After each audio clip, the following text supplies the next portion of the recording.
Hi, I am doctor Shikha Sharma.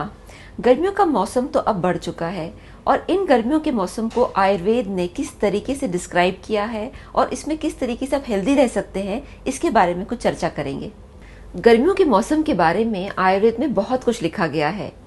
Ayurveda जिस तरीके से गर्मी को डिस्क्राइब करता है वो कहता है ये सीजन है पित्त सीजन का।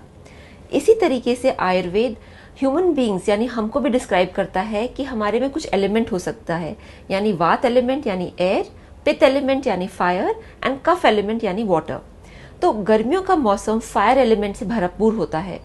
इस मौसम में जो भी चीज़ें फायर से कनेक्टेड हैं वो बढ़ जाती हैं। फॉर एग्जाम्पल, जिन लोगों के शरीर में फायर एलिमेंट ज़्यादा होता है उनको एसिडिटी ज़्यादा होती है, उनको लू ज़्यादा लगती है, उनके रैशेज हो जाते हैं या उनका ब्लड प्रेशर वेरिएशन आना शुरू हो जाता है उसमें।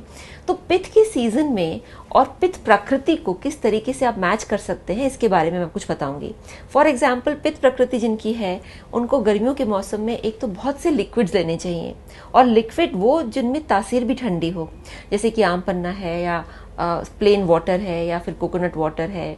साथ ही उनको वो तरह की चीज़ें अवॉइड करनी चाहिए जिसमें पित्त ज़्यादा हो, जैसे गरम मसाले हैं, नॉन वेजिटेरियन फूड्स हैं।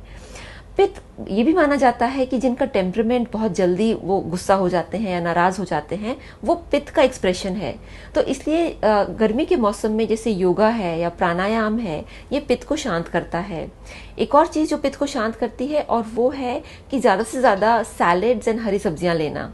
तो ये सारी चीज़ें एक्चुअली पित्त को पैसिफाई करती है या पित्त शामक होती है।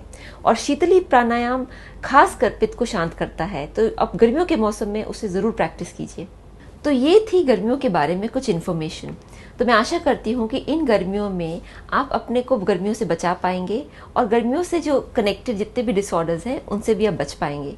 So stay healthy, stay happy and stay fit.